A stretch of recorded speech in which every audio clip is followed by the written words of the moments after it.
ஸ்ரீ சிவசங்கரா தேவனே. நவநிதிகள் என்றால் குபேரனிடம் உள்ள 9 வகையான செல்வங்கள். இவை சங்கநிதி, பதுமநிதி போன்று அழைக்கப்படுகின்றன. இந்த 9 செல்வங்களும் செல்வத்தின் அதிபதியான குபேரனிடம் இருப்பதாக புராணங்களில் குறிப்பிடப்பட்டுள்ளது. பாபாஜி, நவநிதி செல்வம் பற்றி தயவு செய்து விளக்கவும்.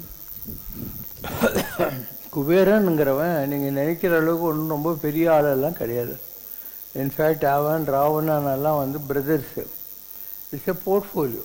குபேரனுங்கிறவன் அந்த போர்ட்ஃபோலியோ வந்ததுக்கு காரணம் அந்த குடும்பங்கள்லேருந்து வந்தது தான். அடுத்தது நீங்கள் நவநிதினா ஏதோ நவரத்தனம், நவதானியம் அந்த மாதிரி நினைக்க தேவையில்லை. அதில் சாதாரணமான விஷயங்கள் இருக்கு இல்லையா, ஞானம், அதுக்கப்புறம் ஐஸ்வர்யம், ஆரோக்கியம், இதெல்லாம் கூட அடங்கும். அதனால் ஆஞ்சநேயரை பற்றி சொல்கிற போது நவநிதிக்கே தாத்தா அப்படின்வாங்க இல்லையா, எல்லா விதமான ஐஸ்வர்யங்களும் கொடுக்கக்கூடியவன்னு சொல்லிட்டு. அண்டு உலகத்தில் எப்பயுமே இந்த பேலன்சிங் ஆர்ட் இருக்கும். ஒருத்தன் ரொம்ப பணக்காரனாக இருப்பான், அண்ட் அவனுக்கு வியாதியாக இருக்கும் எப்போ பாரு. ஸோ அந்த பணத்தை வச்சு அவனால் என்ஜாய் பண்ண முடியாது. அதனால் நீ இதெல்லாம் ஒரு பெரிய விஷயம்னு நினைக்கவே தேவையில்லை. ஒரு சாதாரண ஏழைக்கு கிடைக்கிற ஒரு சந்தோஷம் கூட பணக்காரனுக்கு கிடைக்காது. பணக்காரன் எங்கேயோ போய் தண்ணி அடிச்சுட்டு படுப்பான், அப்படியே ஷூவோடு விழுவான் பொத்துன்னு. அவன் வேலைக்காரனா யாரோ ஷூவை கழட்டுவான். இதே ஒரு ஹார்பரில் வேலை செய்கிற ஒரு கூலிக்காரன் இருக்கான். அவன் வேலைக்கு போயிட்டு வரத்துக்குள்ளே அவன் பொண்டாட்டி தெருவில் மீண்டு போன மரப்பொட்டி, தகுடு அதெல்லாம் வச்சு அவனுக்காக சுடு தண்ணி காய்ச்சி வைப்பான். வந்தவுடனே அவன் தலைக்கு பேனெலாம் பார்த்து எண்ணெய் தேய்ச்சி விட்டு சுடு தண்ணியெலாம் அவனுக்கு முதுகெல்லாம் தேய்ச்சி குளிப்பாட்டுவா. அவனுக்காக இவளே போய் மீன் குழம்பெல்லாம் பண்ணி வச்சுருப்பாள், சாராயம் கூட வாங்கி வச்சுருப்பான். அப்போ இவனுக்கு கிடைக்கிற, ஒரு ஏழைக்கு கிடைக்கிற சந்தோஷம் ஒரு பணக்காரனுக்கு கிடைக்குதா? அதனால் எல்லாத்தையும் ஆட்டுக்கும் மாட்டுக்கும் கடவுளை அளந்து வச்சுருக்காருன்னு அந்த மாதிரி எல்லாம் எதுவும் அதுக்கு கடவுளுக்கு தெரியும். டோன்ட் கம்பேரிசனில் ஒன்றுமே கிடையாது. Every thing God has already designed in everyone's life. So don't bother. ஒரு ராஜகுமாரன் குதிரை மேலே போயிட்டு இருந்தான். ஒரு மரத்தடியில் ஒருத்தன் ஒரு தொப்பி தூக்கி வெயில் அடிக்காத போட்டு கால் மேலே கால் போட்டுக்கிட்டு ஜாலியாக இருந்தான். அவன் மாடெல்லாம் பக்கத்தில் மேய்ஞ்சிக்கிட்டு இருந்தது. ராஜகுமாரன் கடைசி வரைக்கும் வெயிட் பண்ணிட்டு சாயந்தரம் அவன் கண்ணு திறந்தவொடனே கேட்டான், ஏண்டா நான் 8 அடுக்கு மாளிகையில் ஒன்னப்பறவையினுடைய ரெக்கையில் செஞ்ச மெத்தையில் படுக்கிறேன், எனக்கு தூக்கமே வர மாட்டேங்குது. நீ எப்படிடா பாவி இந்த வெயிலில் இவ்வளோ ஜாலியாக படுத்துன்னுக்கிற, நல்லா தூங்குற அப்படின்னு கேட்டான். இவன் சொன்னான், என்ன இருக்குது, நான் வீட்டிலேருந்து நான் கொண்டாண்டேன் புளி சாதம், நான் சாப்பிட்டேன். ஆடு மாடெல்லாம் மேய்க்கிட்டு கடவுள் கொஞ்சம் தண்ணி கொடுத்துக்கிறாரு, புல்லெல்லாம் ரெடியாக இருக்குது, அதெல்லாம் சாப்பிட்டுன்னு இருக்கோம். நான் நல்லா ரெஸ்ட் எடுத்துகிட்டு சாப்பிட்டு சாயந்தரம் வீட்டுக்கு எல்லாத்தையும் ஓட்டின்னு போயிடுவேன் அப்படின்னு சொன்னான். அப்போ இவன் சொன்னான், thy milli cap is worth my crown அப்படின்னா. நீ சாதாரண வைக்கப்புல்லில் போட்டுனுக்கிறிய தொப்பி, அது நான் போட்டுனுக்கிற வைரங்கள் பதித்த மணி மகுடத்தை விட ரொம்ப நல்லாக்குதுரா அப்படின்னு சொன்னான். அதனால் life is always relative. Don't father. இப்போது நீங்கள் ஒரு பணக்கார குடும்பத்தில் ஒரு பையன் பிறந்துடுறது நல்ல விஷயம் நினைக்கிறீங்க. ஆனால் அவங்ககிட்ட எல்லா வசதியும் இருந்து குடித்து கெட்டழிஞ்சு போவான். அவன் எதுக்கும் உதவ மாட்டான். இதே ஒரு ஏழை குடும்பத்தில் பிறந்தவங்க கொஞ்சம் பொறுப்பாக படித்து வளர்ந்து ஏதோ கடைசி காலம் வரைக்கும் அவனுடைய வேல்யூஸை விட்டு கொடுக்காம உட்காந்துட்ருப்போம். அதனால் எந்த ஒரு விஷயத்தையும் நீங்கள் பெரிய விஷயமாக நினைக்கவே தேவையில்லை. எது நடக்குதோ எல்லாம் நல்லதுக்கு தான் நடக்குது. கடவுள் எப்படி ஒன்று வச்சுருக்காரோ அதுலேயே நீ சந்தோஷப்படுற வித்தியை கற்றுக்கோ. வேறு ஏதாவது கம்பேரிசனுக்கே போகாது. நீ கம்பேரிசன்ன்றது waste. So be happy with whatever God has decided for you or designed for you. எதை பற்றி நீ கண்டுக்கவே கூடாது. பகீரதன் சூரிய குலத்து திலீபனின் மகன். ராமரின் முன்னோரும் கங்கையும் பூலோகத்திற்கு வர காரணமானவர். கங்கை பூமிக்கு வந்த நாள் வைகாசி மாத வளர்ப்பிறை 10ஆம் நாள் என வழங்கப்படுகிறது. கங்கையை பகீரதன் கொண்டு வந்ததால் கங்கைக்கு பாகீரதி என்றும் பெயர் ஏற்பட்டது.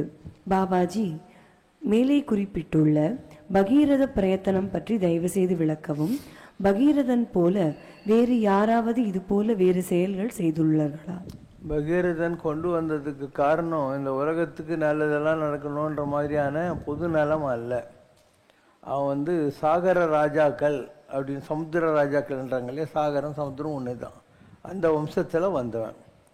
அதில் அம்சுமான்னு ஒரு ராஜா இருந்தான். அவன் கூட 1000 பிரதர்ஸ் இருந்தாங்க. இந்த சாகர ராஜாக்கள்லாம் என்ன பண்ணாங்கன்னா ஒரு பெரிய யாகம் பண்ணாங்க. எதுக்காக? இந்த உலகத்தையே கட்டி ஆளணும்னு சொல்கிறதுக்காக. அந்த காலத்தில் இந்த அஸ்வமேத யாகம் பண்ணுற போது ஒரு குதிரையை கொண்டு வந்து இந்த யாகசாலையில் கட்டி வைப்பாங்க. அதுக்கப்புறம் ஒரு சிப்பாய்களெல்லாம் போட்டு அந்த குதிரையை உலகம் பூரா அனுப்புவாங்க. எல்லா நாட்டுக்காரங்களும் அந்த குதிரையை வரவேற்றுட்டாங்கன்னா யுத்தம் இருக்காது. எந்த நாட்டுக்காரனா அந்த குதிரையை பிடிச்சி கட்டிட்டான்னா அந்த நாட்டுக்கூடயும் இவங்க யுத்தம் பண்ணுவாங்க. இதுதான் அஸ்வமேத யாகம்ன்றது.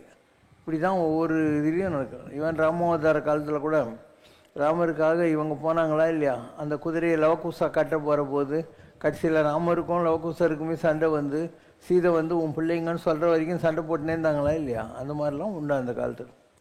ஸோ இவங்க என்ன பண்ணால், அந்த இந்திரன் இவங்க யாகம் பண்ணால் நம்ம பதவி கோவிந்தா போயிடுமேன்னு சொல்லி அதை எடுத்துன்னு போய் ஒழிச்சு வச்சிட்டான். ஸோ இவங்க உலகம் பூரா தேடுறாங்க, எங்கேயுமே கிடைக்கல அந்த குதிரை. உங்களுக்கு டைம் நெருங்கிட்டே இருக்குது. அதனால் இன்னும் மிஞ்சி போனது பாதாள லோகம் ஒன்று தான் அப்படின்னு பூமியை நல்லா ட்ரில் பண்ணி குடஞ்சிக்கினே போகிறாங்க. அது குடஞ்சிக்கிட்டே போனால் அது வந்து அமெரிக்காவில் கலிஃபோர்னியாவில் அந்த இடத்துல போகுது. அங்கே ஒரு சாமியார் தாடி வச்சுன்னு உட்காந்து தவம் பண்ணிட்டுருக்கிறார். அவர் பேர் கபில ரிஷி. கபில ரிஷி தவம் பண்ண ஆரண்யம்னா காடு. கபில ரிஷி தவம் பண்ண ஆரண்யம் கபில ஆரண்யம், தட் இஸ் கலிஃபோர்னியா. கலிபாரண்யமாய் கலிஃபோர்னியா ஆகிப்போச்சு. என்றைக்கும் கலிஃபோர்னியா போனீங்கன்னா அதுக்கு பக்கத்தில் ஹார்ஸ்லி ஹில்ஸ்னு ஒன்று இருக்குது. ஹார்ஸ்லி ஹில்ஸ் அப்படின்னு ஒரு இடம், குதிரை கட்டி வச்ச இடம் அங்கே இருக்குது. அதை பார்த்து தான் ஜெயகிருஷ்ணமூர்த்தி கூட எங்கள் மதனப்பள்ளிக்கிட்ட அவர் ஒரு ஆசிரமம் அமைச்ச போது அதுக்கு ஹார்ஸ்லி ஹில்ஸ்னு பேர் வச்சார். ஸோ இவங்க அங்கே போய் தவத்தில் உட்காந்துருக்கிற சாமியார் பார்த்து, திருட்டு சாமியாரே அங்கே குதிரையை திருட்டிட்டு நீ வந்து ஒழிச்சு வச்சுக்கிறியா அப்படின்றான். அவர் அப்போ தான் கண்ணையே திறக்கிறார், அவருக்கு எதுவுமே தெரியாது. வந்து இவங்களை பார்த்துட்டு அப்படின்றார். எல்லோரும் சாம்பலாகி போயிடுறாங்க. அதனால் கலிஃபோர்னியா பக்கத்தில் இன்றைக்கி கூட ஆஷ் ஐலண்ட் அப்படின்னு சாம்பல் தீவு அப்படின்னு ஒரு இடம் இருக்கும். ஹார்ஸ்லி ஹில்ஸு, கலிபாரண்யம் அண்டு ஆஷ் ஐலண்ட், இதெல்லாம் கலிஃபோர்னியா. ஸோ பகீரதனுக்கு சொன்னாங்க, உங்கள் பித்திருக்களுடைய உடம்பு சாம்பலாக கிடக்குது, நீ கங்கையை கொண்டு வந்து அந்த கங்கையினுடைய தண்ணியில் அந்த சாம்பலெல்லாம் வாஷ் பண்ணாதான் அவங்களுக்கு ஆத்ம முக்தி கிடைக்கும்னு சொல்லிடுறாங்க. அதுக்காக தான் இவன் பகீரதன் தபஸ் பண்ணி கங்கையை வர வைக்கிறான். அந்த கங்கை தலையிலேருந்து கொட்டுற போது மேலே இருந்து பூமியில் வந்தாக்கா எல்லாம் உலகமே அழிஞ்சு போயிடும். அதனால் ஒரு முனிவர் இருந்தார், அவர் பேர் ஜான்ம முனிவர். அவர் சொன்னார், அந்த கங்கையை நான் வாங்கி என் காது வழியாக லிமிட்டாக விடுறேன், இல்லைன்னா அவ்வளோ பெரிய ஃபோர்ஸோட கங்கை விழுந்தால் என்ன ஆகும்ன்ட்டு ஜான்ம முனிவர் தன் தலையில் வாங்கி தன் காது வழியாக அதை விட்டார். அப்படி தான் கங்கை வந்தது. அதனால் இன்றைக்கி கூட இந்த ஐருங்கெல்லாம் போகிறாங்கல்ல, அப்போ இந்த காதுக்கும் யூரினரி ட்ராக்கும் சம்மந்தம் இருக்குது. அதனால் இவங்க பூண்டில் எடுத்து காதுக்கு சுற்றிக்கிட்டு தான் போவாங்க. ஏன்னா காதுக்கும் யூரினரி ட்ராக்கும் சம்மந்தம் இருக்குது. அதனால தான் அந்த பழக்கம் அந்த காலத்துலேருந்து இருக்குது. அந்த தண்ணியை பகீரதன் தன் தவத்தினால் கொண்டு வந்தான், இது பண்ணான். இது பகீரதன் தபஸ்ன்னு சொல்லுவாங்க. நீங்கள் மகாபலிபுரம் போனீங்கன்னா அவன் எப்படி வந்து ஒத்த காலில் நின்று தவசம் பண்ண அந்த தவம் பண்ணிக்கிட்டு இருந்தான்றது பகீரதன் தபஸ்ன்னு போட்டிருப்பாங்க. மகாபலிபுரத்தில் அந்த பஞ்சரதெல்லாம் இருக்கு இல்லையா, அந்த இடத்துல இருக்கிற இதில் போட்டிருப்பாங்க. ஸோ தங்களுடைய மூதாதையர்களுடைய ஆத்மசாந்திக்காக பகீரதன் தவம் பண்ணி கொண்டு வந்தான். இதெல்லாம் எங்கே நடந்துச்சு? அமெரிக்காவில் இந்த நிகழ்வுகள் நடக்குது. இன்றைக்கி கூட நீங்கள் ஒரு உலக மேப்பு இல்லை இந்தியா மேப் எடுத்து பாருங்கள், வேர்ல்டு மேப் பெட்டர். அதில் நார்த் இந்தியாவில் தான் இந்த இவன் இருந்திருப்பான் பகீரதன், அவனுடைய அரசாங்கம் எல்லாம் நார்த் இந்தியாவில் இருந்திருக்கும். அந்த நார்த் இந்தியா ஸ்கேல் வச்சு பார்த்திங்கன்னா கலிஃபோர்னியா தான் வரும். இப்போ உலகம் எக்லிப்டிக்கல், உலகம் உருண்டுன்னு வச்சுக்கோங்க, எக்லிப்டிக்கல். அதனால் இவங்க பாதாள லோகத்தை கரைஞ்சி போனாங்கன்றது அது பாதாள லோகம் இல்லையா, அமெரிக்கா தான் பாதாள லோகம்னு சொல்கிறது. அதனால் அங்கே போய் முடிஞ்சது, அங்கே தான் இந்த நிகழ்ச்சிகளெல்லாம் நடந்தது. இப்போ பகீரதன் தபஸுங்கிறது இந்த காரணங்களுக்காக நடந்ததே தவிர அவங்க உலகத்துக்கு கங்கையை கொண்டாந்து எல்லாருக்கும் வாட்டர் சப்ளை டிபார்ட்மெண்ட்லாம் ஒன்றும் நடத்தலை. அவங்க மூதாதையர்களுக்கு முக்தி கிடைக்கணுன்றதுக்காக அவன் இந்த வேலைகளெல்லாம் பண்ணான். நார்மலாகவே இப்போ ஒரு கொலம்பஸ் இருக்கான், அவன் இந்தியாவை கண்டுபிடிக்கிறது தான் கிளம்புறான். ஆனால் ஏதோ ஒரு ஆக்சிடெண்ட்டில் இந்தியாவுக்கு அதுக்கும் சம்மந்தம் இருக்கிறதுனால அவன் அமெரிக்காவில் போய் சேர்ந்துட்டான். அதனால தான் அமெரிக்காவில் இருக்கிறவங்களே இவங்க வந்து இந்தியன்ஸ், ரெட் இண்டியன்ஸுவாங்க. நம்ம எல்லாம் பிளாக் இண்டியன்ஸு, அவங்க ரெட் இண்டியன்ஸு. இவன் இங்கே வந்தவன் ஏன் அங்கே போய் சேரணும்? இதுக்கெல்லாம் ஏதோ ஒரு கனெக்ஷன் இருக்குது. சுழன்றும் ஏற்பினது உலகம் மாதிரி பூமி சுற்றிக்கிட்டே இருக்கா. மேலே இது கீழே, கீழது மேலே, மாற்றும் தோற்றம்ங்கிற மாதிரி உலகத்தில் எத்தனை நிகழ்ச்சிகள் நடந்து கொண்டிருக்கிறது. இப்படி பல விஷயங்கள் புராணங்களில் சொல்லப்படுகிற விஷயங்கள் ஜனங்களுக்கு புரிகிற மாதிரி யாரும் சொல்லாததுனால ஒரே கன்ஃபியூஷனாக இருக்கும். நீங்கள்லாம் பைபிளில் பார்க்குறீங்க, பேரடைஸ் மில்டன் எழுதலாம், பேரடைஸ் லாஸ்ட்டு, பேரடைஸ் கெயின்டு எல்லாம் எழுதலாம்.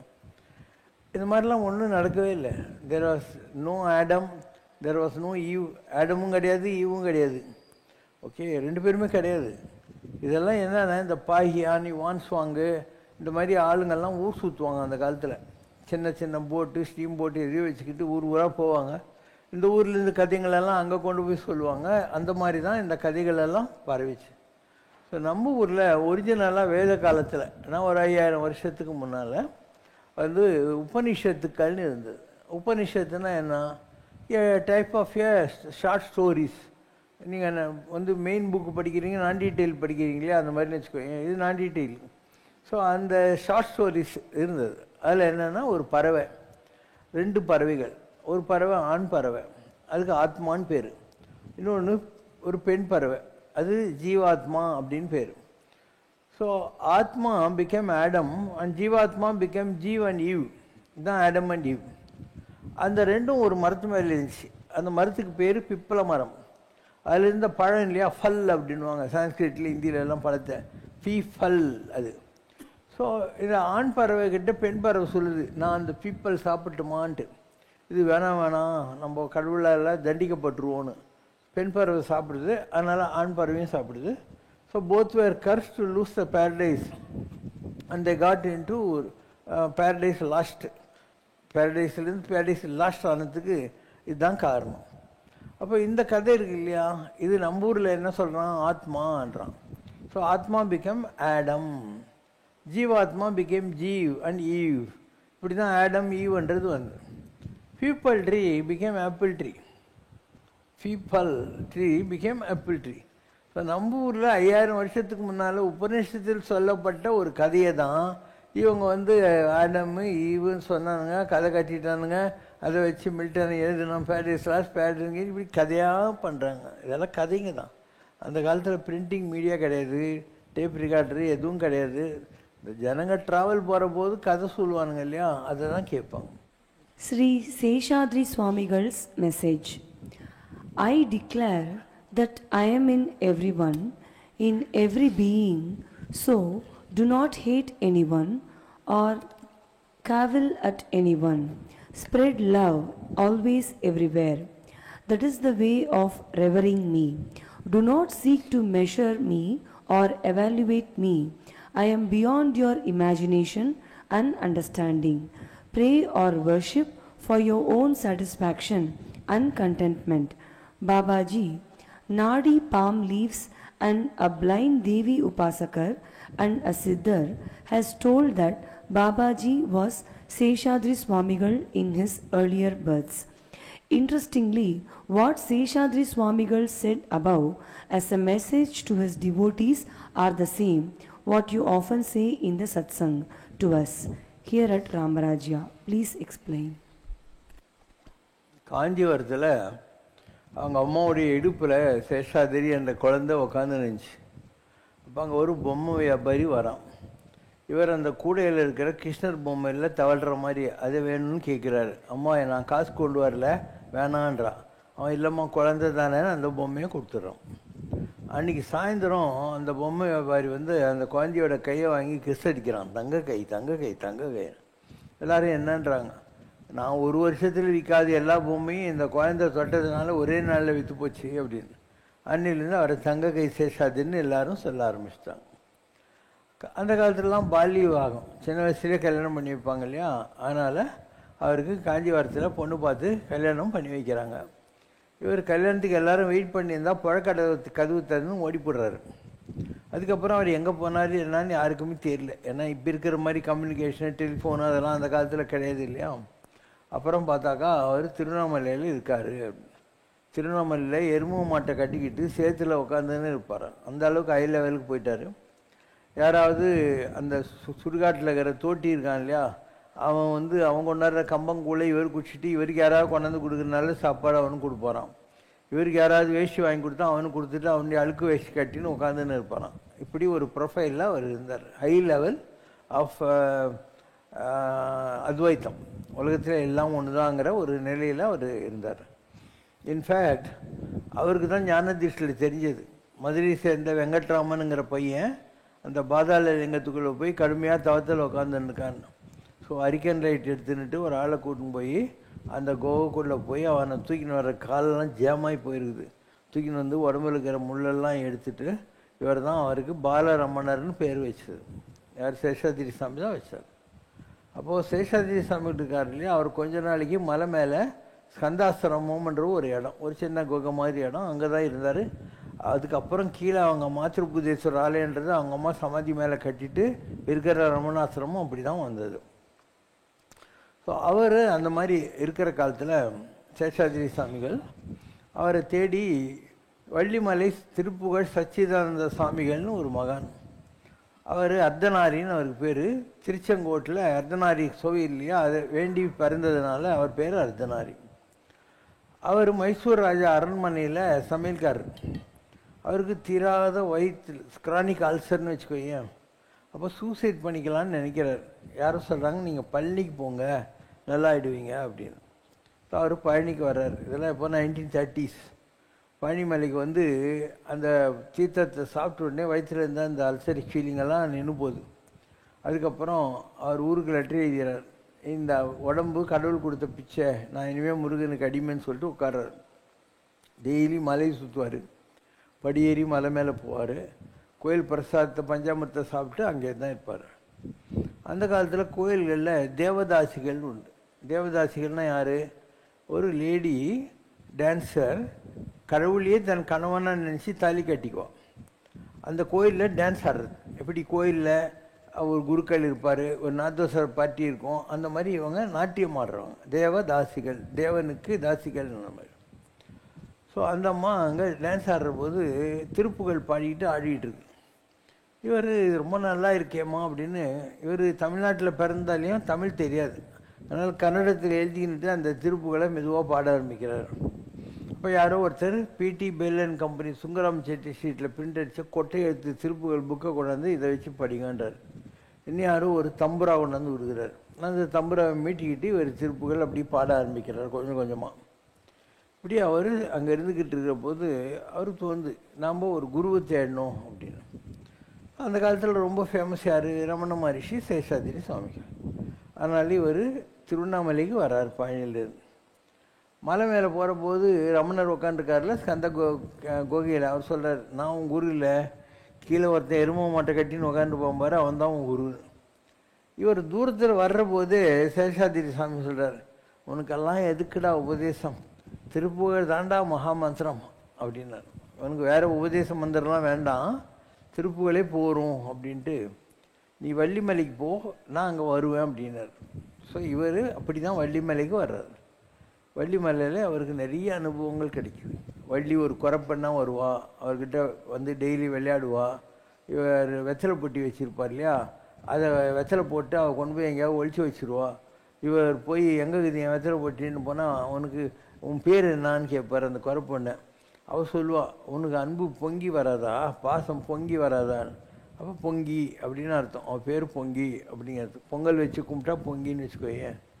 ஸோ அவருடைய தரிசனம்லாம் கிடைக்கிது. ஒரு நாள் ஒரு பெரிய ராட்சசன் மேலே இருந்து ஒரு பெரிய கல்லை உருட்டி விடுறான்.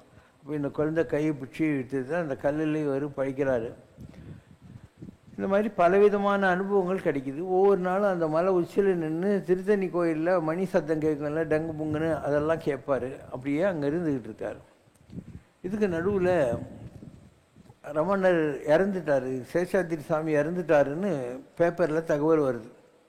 இவர் என்னடா நம்மளை வள்ளிமலைக்கு வர சொல்லிட்டு அவர் போயிட்டாருன்னு வருத்தத்தில் இருக்கிற போது திருவண்ணாமலையில் சேஷாதிரி சாமி கிட்ட சாப்பாடு வாங்கி சாப்பிட்டு இருந்தால் அந்த தோட்டி இருக்கான் இல்லையா, அவன் வர்றான். சாமி வந்து இறந்துட்டாருன்னு அழுதேன், அவர் நான் நீ வள்ளிமலைக்கு போ நான் வரேன்னு சொன்னார் அப்படின்னு. இவருக்கு ஒரு சந்தோஷம், நம்மளையும் போக சொல்லியிருக்காரு, அவனையும் அனுப்பிச்சிருக்காரு அப்படின்னு 2 பேரும் வெயிட் பண்ணுறாங்க. அப்போ சாப்பாடு படைச்ச போது ஒரு தங்க கீரி பிள்ளை வந்து சாப்பிடுது. அந்த தோட்டி கத்துறான், சேஷாத்திரி வந்துட்டார், சேஷாத்திரி வந்துட்டார்னு சொல்லிட்டு. ஸோ அப்படி தான் அவர் வள்ளிமலை சாமிக்கு சேஷாத்திரி சாமியினுடைய அருளெல்லாம் கிடச்சிது. அதுக்கப்புறம் அவர் வள்ளிமலையிலேருந்து கீழே வந்துட்டார். வந்துட்டு தம்புச்சேட்டி ஸ்ட்ரீட்டில் ஒரு வாடகை வீட்டில், சின்ன வீட்டில் இருந்துக்கிட்டு அவர் டெய்லி கந்தசாமி கோயிலுக்கு போவார், முருகனை கும்பிடுவார். ஒவ்வொரு கிருத்திகைக்கும் அன்னக்காவடி எடுத்து அரிசி பருப்பெல்லாம் எடுத்துன்னு வந்து, அவர் சமையல்காரராக இருந்தவர் இல்லையா, அதனால் தன் கையால் சமையல் பண்ணி எல்லாருக்கும் இலை போட்டு சாப்பாடெல்லாம் போடுவார். அவங்கெல்லாம் சாப்பிட்டு போன உடனே அதில் அங்கப்பிரஷ்னம் பண்ணுவார். அந்த இலையில் இலையில் அங்கப்பிரஷ்னம் பண்ணுவார். இதுதான் அவருடைய வழக்கமாக இருந்துச்சு. ஒரு நாள் அவர் கந்தசாமி கோயிலுக்கு போகிறபோது அங்கே ஒரு சாமியார் இருந்தார். அவர் சொல்கிறார், நாளைக்கு கிருத்திகை எல்லாத்தையும் வாரி கட்டிக்க வரான் பாரு அப்படின்னாராம். இவர் என்னடா நடக்க போகுது நாளைக்கு பார்க்கலான்னு ஜாக்கிரதையாகிறார். வந்தியெல்லாம் கரெக்டாக போட்டுக்குது, உடம்பெல்லாம் குஷ்ரோகம் வந்த ஒரு ஆள் வந்து நிற்கிறான்.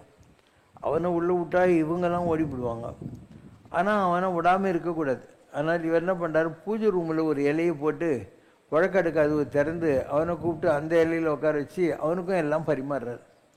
எல்லோரும் சாப்பிட்டு போன உடனே எல்லா இலையிலையும் அங்கப்பிரசனம் பண்ணுற மாதிரி பூஜை ரூமில் இருக்கிற அந்த ரத்தம் ஸ்ரீவெல்லாம் வழிஞ்சிட்டு இருக்கிற குஷ்ரோகியுடைய இலையிலையும் புரள்றாரு. அப்போ ஒரு ஒளி வடிவத்தில் இவருக்கு முருகனுடைய ஜோதி தரிசனம் கிடைச்சது. இது அவருடைய வாழ்க்கையில் நடந்த மிகப்பெரிய அதிசயம். அவர் இந்த மாதிரி இந்த திருப்புகளெல்லாம் பாடிக்கிட்டு இருந்து ஒரு பெரிய அளவுக்கு பக்தியை பரப்பிக்கிட்டு இருந்த காலம். அப்போது ஒரு ஆள் இருந்தார், அவர் பிருத்திவி இன்சூரன்ஸ் கம்பெனின்னு வச்சுருந்தார், ஒரு ஐயங்கார். அவர் இந்த மயிலாப்பூர், ஆழ்வார்பேட் இந்த ஏரியாவில் இருந்தார். பார்த்தசாரதி ஐயங்கார்னு பேர். அவர் வீட்டுக்கு இவர் போகிறபோது பார்த்தசாரதி ஐயங்கார் வந்து அவர் கடவுள் நம்பிக்கையெல்லாம் இல்லாதவர், அவர் கப்பல் வியாபாரி. ஆனால் அந்த ஆன்டிக்ஸ்னுவாங்க இல்லையா, இந்த பழைய கலைப்பொருள்களெல்லாம் வாங்கி வீட்டில் ஷோகேஸில் வச்சுருப்பார். இவர் போய் வைஷ்ணவி ரொம்ப அழகாக இருக்காளே அப்படிங்கிறார். அந்த காலத்தில் யாருக்கும் தமிழ்நாட்டில் வைஷ்ணவின்னா தெரியாது. ஏன்னா காஷ்மீரில் தான் வைஷ்ணவி தேவி கோயில் இருக்குது. இப்போ இவர் சொல்கிறாரு, உங்கள் வீட்டு பின்னால் ஒரு மரம் இருக்கே, அது பின்னால் இந்த வைஷ்ணவியை வச்சு வெள்ளிக்கிழமை ஒரு டம்ளர் பால் மாத்திரம் வைக்கிறியான்னு. எனக்கு நம்பிக்கை இல்லை, நீங்கள் சொன்னால் வைக்கிறேன்றான். அதான கொஞ்ச நாளில் ஒரு குறப்பொண்ணை கூட்டின்னு வர்றார். அவளுக்கு அந்த பாலை கொடுத்து அவளுக்கு புடவை ரவிக்கெல்லாம் கொடுத்துட்டு 3 தடவை அந்த மரத்தை அவளை சுற்றி வர சொல்லி அவள் காலில் விழுந்து கும்பிட்டுட்டு அனுப்பிச்சிடுறாரு. அவளை வள்ளியாக ஆவாகனம் பண்ணி அந்த வைஷ்ணவி சிலைக்கிட்ட இது பண்ணுது. இதான கொஞ்ச நாளில் அவர் இன்சூரன்ஸ் பண்ணியிருந்த ஒரு கப்பல் முழுகி போகுது. அவருடைய மனைவி மகன் 2 பேரும் ஏர் கிராஷில் செத்து போகிறாங்க. தீபாவளிக்கு ஒரு நாள் முன்னாலே ஒரு மென்டல் ஆட்டம் ஆயிடுறார். கப்பலும் போச்சு, பிஸ்னஸும் போச்சு, டீ புள்ளியும் போயிட்டாங்க. என்ன பண்ணுறது? அவருக்கு ஹெவி வெஹிக்கிள்ஸ் ஃபேக்ட்ரிலாம் இருக்குது இல்லையா, Avadi, all India radio, tube products, CA cycles எல்லாம் இருக்குது அந்த ஏரியா. அங்கே ஒரு தோப்பு இருந்துச்சு. அந்த வைஷ்ணவி சிலையை தீபாவளிக்கு முன்ன நாள் ராத்திரி தலைமையில் வச்சுன்னு பைத்தியம் மாதிரி மயிலாப்பூர்லேருந்து நடந்து திருமலை வாயிலுக்கு போயிட்டு அங்கே வச்சிடுறாரு. அப்போ நீங்கள் இன்றைக்கி திருமலை வாயிலில் பார்க்குற வைஷ்ணவி கோயில் இருக்கு இல்லையா, அது அப்படி தான் வந்தது. அவர் அனுமானந்தான் தன் பேரை மாற்றிக்கிட்டு இந்த தாந்திரிக் பிரதிஷ்டையில் அந்த கோயிலில் பூஜை பண்ணுறதுங்கிற மாதிரி வச்சார். ரொம்ப சிம்பிளான டெம்பிள், ஆனால் அவர் தான் அதை இது பண்ணுவார். அவர்கிட்ட சாதுராம்னு ஒருத்தர் வந்தார், அவங்களும் முருக பக்தர்கள். வள்ளிமலை சாமி இருக்கார் இல்லையா, அவர் இறந்த உடனே இவர் அவருடைய உடம்பை எடுத்துக்கிட்டு போய் வள்ளிமலையில் ஒரு குகை இருக்குது, அந்த குகையில் அடக்கம் பண்ணுறார். இன்றைக்கும் நீங்கள் போனீங்கன்னா வள்ளிமலையில் ஒரு குகை இருக்கு இல்லையா, அது பார்த்தசாரதி ஐயங்கார் அங்கே வச்சது தான், அது கொண்டு போய் வச்சுட்டாரு. இது அவரை அடக்கம் பண்ணி முடிச்சுட்டாரு. அந்த வள்ளிமலை சாமி யூஸ் பண்ண தம்புரா, துணிமணி எல்லாத்தையும் நீங்கள் போனீங்கன்னா வைஷ்ணவி கோயிலில் ஷோகேஸில் வச்சுருப்பாங்க. இதெல்லாம் வள்ளிமலை சாமி யூஸ் பண்ண துணிமணிங்க, அவர் யூஸ் பண்ண தம்புரா அதெல்லாம் வச்சுருப்பாங்க அந்த இடத்துல. அவரை தேடி சிஷ்யர்கள்லாம் வந்தாங்க. அவர் அந்த பெரிய அளவுக்கு பண்ணிக்கிட்டே இருந்தார். இப்போ அவர் இல்லை அந்த இடத்துல. அவருடைய வாழ்க்கையை இப்படி தான் மாற்றப்பட்டது அப்படிங்கிற மாதிரி. இப்படி கடவுள் என்ன பண்ணுறான், வாழையடி வாழைன்னுவாங்க. ஒருத்தருக்கு ஒருத்தர் சேஷாதிரி சாமி, அவருக்கு சச்சானந்த வள்ளிமலை, அவருக்கு பார்த்தசாரதி ஐயங்கார், அவருக்கு கீழே சாதுராமன், இந்த மாதிரி வரிசையாக ஒவ்வொருத்தரை கொண்டு வர்றாங்க, எல்லாம் இருக்குது. இது ஒரு எப்படி நடக்குது ஆன்மீகம்ன்றதுக்காக சில செய்திகள் இதெல்லாம். இவங்க கேட்குற கேள்வி என்ன, சேஷாதிரி சாமிகளை பற்றி. இது வரைக்கும் சொன்னோன்னா, சேஷாதிரி சாமி காஞ்சிபுரத்தில் இருந்தார், திருவண்ணாமலைக்கு வந்துட்டார், பரபிரம்ம நிலையில் இருந்தார், அவர் இவருக்கு இதை அனுகிரகம் பண்ணார், கீரிப்புள்ள அவர் வெள்ளிமலையில் இருக்கார். இது வரைக்கும் உங்களுக்கு தெரிஞ்சிடும். அண்டு இந்த மாதிரி மகான்கள் மறையறதில்லை, அவங்கெல்லாம் வந்து ஜீவன் முக்தர்கள். அதனால் ஒளி வடிவாக இந்த உலகத்தில் இருப்பாங்க. அதனால தான் வள்ளல் பெருமானார் சொல்கிறாரு, உலகுயிர் திரளலாம் ஒளி நெறி பெற்றிட.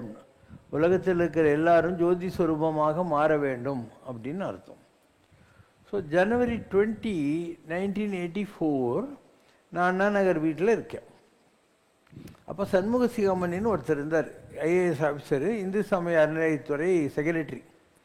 அவர் எங்கள் வீட்டுக்கு வந்து சேஷாதிரி சாமிகளுடைய தியான மண்டபம் திறக்க போகிறாங்க, முத்துக்குமார சாமின்னு ஒரு அட்வொகேட்டு, அவங்க ஒய்ஃப் உமாதேவின்னு அருள்வாக்கெல்லாம் கொடுக்குறாங்க, அவங்க தான் அதை எடுத்து பண்ணுறாங்க, என்னை கூப்பிட்ருக்காங்க, நீங்களும் வாங்கன்னு கார்லேயே ஏற்றிக்கினார். ஸோ திருவண்ணாமலை சேஷாதிரி சாமியுடைய தியான மண்டபத்துக்கு அப்படி தான் நான் போனேன். அதுக்கு முன்னாடி நான் திருவண்ணாமலை போனதில்லை. அதான உடனே திருவண்ணாமலை விசிறி சாமியாரை பார்த்தோம், மெட்ராஸுக்கு வந்துட்டோம். இது ஒரு பாயிண்ட், எப்படி அந்த கனெக்ஷன் சேஷாதிரி சாமிக்கிட்ட நம்ம போகிற மாதிரி வந்தது அப்படிங்கிறதுக்காக. இங்கே 42 கண்ணதாசன் சாலையில் ஒரு கண்ணு தெரியாத பெரியவர் இருந்தார். அவர் பேர் சாது ரங்கராஜன் ஐயங்கார். அவர்கிட்ட சமயபுரம் மாரியம்மன் தான் அவருடைய உபாசன தெய்வம். உன் பெரிய பையன் செத்துப்பிடுவான், இல்லை உனக்கு கண்ணு போடுவோம், ரெண்டில் ஏதாவது ஒன்று கேளுன்னா. எனக்கு கொல்லி போகிறதுக்கு பையன் வேணும், கண்ணு போனால் பரவாயில்ல அப்படின்ட்டார். அவர் கண்ணு போயிடுச்சு. ஸோ அவர் இங்கே 42 கண்ணதாசன் சாலை இல்லையா, டி நகரில் எங்கேயோ, அங்கே ஜனங்களுக்கு இதெல்லாம் பண்ணுவார். அவருக்கு சரபமாமான்னு பேர். காஞ்சி மகா பெரியவர் அவருக்கு நீ உபதேசம் கொடுன்னாரு. அதனால் இவர் உபதேசம் வந்தர்லாம் அவங்களுக்கு தான் யாராவது வந்தால் கொடுத்துன்னு உட்காந்து இருப்பார். அவருடைய க்ளோஸ் டிவோட்டி எக்மோர் பெனிஃபிட் ஃபண்டில் இருந்தார், மணிமொழியார்னு பேர். அவங்க எங்கிட்ட வந்தாங்க, வந்து இந்த மாதிரி எங்களுக்கெல்லாம் ஒரு குரு மாதிரி ஒருத்தர் இருக்கார், நாங்கள் வந்து அவரை மண்ணடிக்க கூட்டின்னு வரதுக்கு எங்களுக்கு கஷ்டமாக இருக்கும். சைதாப்பேட்டு உங்கள் வீட்டு 40 துருவானிவாஸ் அப்பார்ட்மெண்ட்டில் இருந்தேன், சைதாப்பேட் கோர்ட்டுக்கு பேக் சைடு, அங்கே கூப்பிட்டு வரோமா நாங்கள். அவர் பெரிய வயசானவர், நான் தான் வரணும், அவர் எங்கிட்ட வரக்கூடாதுன்னு சொல்லி யாரோ திருப்பதி லட்டு கொடுத்துருந்தாங்க. அதை எடுத்துன்னு நான் அவர்கிட்ட போனேன். போயிட்டு அவருக்கு திருப்பதி லட்டு கொஞ்சம் ஊட்டி விட்டுட்டு, நான் கண்டு தான் தெரியாது அவருக்கு, அதனால சும்மா ஒரு லவ்விங்காக இப்படி தடவி கொடுத்துட்டு இருக்கேன். அப்போ அவர்கிட்ட நான் சொல்கிறேன், ஆழ்வார்களை பற்றி 12 ஆழ்வார்களை பற்றியும் வைஷ்ணவத்தில் நிறைய பேர் எழுதிட்டாங்க. ஆழ்வார்களுக்கு பின்னால் வந்த வழி குறவர்கள்னு பேர், குறவர்கள்னால் குருமார்கள்னு அர்த்தம். அவங்கள பற்றி ஜாஸ்தி இல்லை, அதனால் நீங்கள் முதலியாண்டான வச்சு எழுதுங்கோ அப்படின்னு சொல்லிட்டு நான் வந்துட்டேன். நான் வந்த உடனே அவர் அவங்க 2 பேர்கிட்ட சொல்லியிருக்காரு, அவர் எவ்வளோ பெரிய ஆள்றா, அவர் சாட்சா சேஷாதிரி சுவாமிடா, அவர் என்னை தொட்ட உடனே எனக்கு அம்பாள் சொல்லிட்டாடா மகமாயி, அவர் தான் சேஷாதிரி சுவாமி. என்னம்மா சொல்கிறார், என் குரு முதலியாண்டான், அவனை முதல்ல வச்சு எழுதுங்கன்னு சொல்லிட்டு போகிறாரு அப்படின்னு. இது ஒரு பாயிண்ட், எப்படி சிவசங்கர் பாபாவுக்கும் சேஷாதிரி சாமிக்கும் கனெக்ஷன் இருக்குது அப்படிங்கிறது முதல்ல வந்தது. இல்லைன்னா அவங்க தியான மண்டபம் திறக்கிறதுக்கு என்னையும் கூட்டின்னு போகணும் திருவண்ணாமலையில். அதுக்கப்புறம் இவர் எப்படி வந்து தொட்ட ஆழ்வனே இவர் தான் சேஷாதிரின்னு சொல்லணும். இப்படி பல நிகழ்வுகள் வாழ்க்கையில் வர ஆரம்பித்தது. அதுக்கப்புறம் நானும் வள்ளிமலை போனேன். வள்ளிமலைலாம் ரொம்ப நாள் தனியாக உட்காந்து இருந்தேன். அங்கே ஒரு கோகை இருக்கும், அதில் நான் உட்காந்துருப்பேன், ஒரு புலி வரும் என் பக்கத்தில் உட்காந்துருக்கோம். நான் கண்ணை திறந்து பார்த்தா புலி ஸ்லோ மோஷனில் கோகை வாசலில் போய் உட்காந்துக்கும். வள்ளிமலையில் நான் சுற்றாத இடமே கிடையாது. அப்போது எல்லா இடத்தையும் நம்ம சுற்றிருக்கோம். ஏன்னா அவர் சேஷாதிரி சாமிகள் வள்ளிமலைக்கு போகிறேன்னு சொல்லிட்டு போனார் இல்லையா, அந்த மாதிரி ஏதோ ஒரு சோல் கனெக்ஷன் இருக்கும். அதனால் நம்ம அங்கே போகிற மாதிரி இருந்தது. நிறைய நாள் நான் வள்ளிமலையில் இருந்தேன். எனக்கு கடவுளே வசதிகள்லாம் பண்ணுவார். நான் அது ஒரு குகையில் படுத்துன்னு உட்காந்துருப்பேன். யாரும் முன்ன பின்ன தெரியாத ஒரு ஆள், கிராமத்துக்காரன், பஞ்சநாதன் பேர். வந்துட்டு என்ன பண்ணுவான், அந்த இருக்கிற கிணத்துல தண்ணி சேர்ந்து என்னை குளிப்பாட்டுவான். அதுக்கப்புறம் அங்கே இருக்கிற கீரைலாம் எடுத்து ஒரு கஞ்சி மாதிரி வச்சு குடின்னுவான். இப்படி என்னை ரொம்ப நல்லா கவனிச்சிங்கண்ணா. சாயந்தரம் ஆனவுடனே அவன் ஊருக்கு போடுவோம், பக்கத்து ஊரில் இருக்கிறாங்க. இப்படி பல அனுபவங்கள் வர ஆரம்பிச்சு. நான் ஆன்மீகத்துக்கு வந்தப்புறம் கூட வள்ளிமலைக்கு எனக்கு கனெக்ஷன் தொடர்ந்துச்சு. எங்கூட ஒரு 30-35 பேரை கூப்பிட்டுன்னு வள்ளிமலைக்கு போயிருந்தேன். நான் போகிற போது அந்த கோயிலில் கொஞ்சம் பூ இதெல்லாம் கொடுப்பாங்க இல்லையா, விபூதி அதை எடுத்துக்கணும். வர வழியில் அவங்க சொன்னாங்க, ஒரு வேலூரில் 44 டிகிரி வெயில் ஓடுது, மழை பெஞ்சே 10 வருஷம் ஆகுது எங்கள் ஊர் பக்கம் அப்படின்னாங்க. அங்கே ஒரு கல் மேலே கொஞ்சம் அழுக்கு தண்ணி இருந்தது. அதை அந்த பழைய கற்பூர பையில் கொஞ்சம் எடுத்துக்க சொன்னேன். நேராக அந்த வள்ளி முருகன் கோயிலுக்கு வந்து மேலே போனால் அங்கே 4 காலம்ஸ் இருக்கும் கல், அதுக்கு நடுவில் ஒரு சிவலிங்கம் இருக்கும். ஸோ அந்த சிவலிங்கத்துக்கு இந்த பேப்பரில் கொண்டு போகிற தண்ணி அபிஷேகம் பண்ணி நான் கொண்டு போய் பூ போட்டு ஊதுதி கற்பூரம்லாம் போட்டேன். அப்போ எல்லோரும் சொன்னாங்க மழையே இல்லை எங்கள் ஊர்லன்ட்டு. அங்கேருந்து கீழே இறங்கி நீங்கள் என்னுடைய டான்ஸிங் படம் பார்க்கலாம், இங்கே இந்த ரோட்டில் போட்டிருப்பாங்க, அது அங்கே வந்தது தான். என்னுடைய உடலில் இருந்து அந்த சிவத்தாண்டவமெல்லாம் அந்த இடத்துல வந்தது தான், அன்றைக்கி வந்தது தான். அதுக்கப்புறம் நாங்கள் கீழே வந்து பஸ்ஸில் உக்காண்டோம். பஸ்ஸில் நாங்கள்லாம் உக்காந்தது தான். காட்பாடி ரயில்வே ஸ்டேஷன் வரத்துக்குள்ளே பனிக்கட்டி மழை பெஞ்சு பஸ்ஸு மடுகாடு வரைக்கும் ஃபுல்லாக முழுகிச்சு. இது நிஜமாகவே நடந்த ஒரு நிகழ்வு. அப்போ ஏதோ ஒரு கனெக்ஷன் நமக்கும் வள்ளிமலைக்கும் கூட இருக்குன்றதுக்காக சொல்கிறேன் நான். இதெல்லாம் இப்படி போயிட்டே இருந்தது தான். அப்போ சேஷாதிரி சாமிகள் அந்த கனெக்ஷன் இதெல்லாம் தொடர்ந்துக்கிட்டு இருந்தது. இப்போ ஒரு வருஷத்துக்குள்ளே ஒரு சாமியார் விழுப்புரத்தில் இருக்கார். அவர் ஒரு நாளைக்கு ஒரு இட்லி சாப்பிட்டு டெய்லி திருவண்ணாமலையை சுற்றுவார். அவர் இங்கே வந்திருந்தார். இங்கே வந்துட்டு போய் இங்கே வந்தபோது ஒரு ஸ்பீச் கொடுத்தாரு. அதில் அவர் சொல்கிறார், இந்த இடத்துல சேஷாதிரி சாமி தான் இருக்கார் இந்த பெருமாளோட சேர்ந்து. அண்ணாமலையாரோட உத்தரவுப்படி வந்த தகவலை உங்ககிட்ட பேச வந்திருக்கேன். உங்ககிட்ட அண்ணாமலையார் உள்ளத்துல ஜோதி வடிவமா இருக்கிறார். அவரோட ஆத்மா உங்ககிட்ட இருக்கு. குண்டலினி என்ற மூலப்பொருள் எழுந்து ஞான ரூபமாக காட்சி தருது. நான் வந்தவுடனே அதை பார்த்து வணங்கிட்டேன். சேஷாத்ரி சுவாமி உள்ளுக்குள்ள இருந்து அருளாட்சி செய்கிறார். அவரோட மறு அவதாரமாகவும் இருக்கிறீங்க. உங்களை உள்ள இருந்து அவர் அருளாட்சி செய்கிறார். கோயில்ல பெருமாளை பார்க்கும்போது கூடவே சேஷாத்ரி சாமியையும் பார்த்தேன். சாமி குட்டி, அழுக்கில்லாத அண்ணாமலையாரோட தீபம் உங்களுக்குள்ள எரிஞ்சுக்கிட்டு இருக்குது. சேஷாத்ரி சுவாமியோட மறு அவதாரம். சட்டையை கழட்டி போடு, எல்லோரையும் கரையேற்றிட்ட, நீயும் கரையேறணும், அவ்வளவுதான். இந்த பிறவியில ஆத்மா முக்தி அடைய போகுது. நிறைய நல்லது பண்ணிட்ட, ஏழைகளுக்கு நிறைய நல்லது செஞ்சிருக்க, உன்னை தேடி வர்றவங்களுக்கெல்லாம் நிறைய அருள் செஞ்சிருக்க, படிப்பு கொடுத்துருக்க. ரொம்ப நல்ல நிலை, பெரிய நிலை. காசுக்கு ஆசைப்பட்டதில்லை, பொய் பேசுவதில்லை, ஒருத்தரை இழிவுபடுத்தினதில்லை. ஏழ்மையிலிருந்து உழைப்பால உயர்ந்து வந்திருக்க, தன்னையே அறிந்து பெரிய நிலையில் இருக்க, சிகரம் போல. இது முக்தி பிறவி. தனிப்பெரும் ஜோதி, அருட்பெரும் கருணை. தனிப்பெரும் ஜோதி நீ. போன பிறவியில எந்த பாவமும் இல்லை. இந்த பிறவியில முக்தி அடையும் நிலை. ஆத்மா உள்ளத்தில் ஒடுங்க போகும் நல்ல நிலை. உன்னோடது ரொம்ப பெரிய நிலை. சேஷாத்ரி சாமி, ஞானானந்தகிரி சாமி, பூண்டி சாமின்னு உனக்கு அவங்களோட பூரண அருள் எல்லாம் இருக்கு. உனக்கு வசதிக்கு எந்த குறையும் இருக்காது. உன்னுடைய அடுத்த நிலை இன்னும் உன்னை உயரத்துக்கு கொண்டு போகும். திருவண்ணாமலைக்கு போகணும். அண்ணாமலையார் உன்னை திருவண்ணாமலைக்கு கூப்பிடுறார். திருவண்ணாமலையில ஜோதியில உங்க ஆத்மா கலந்துடும்.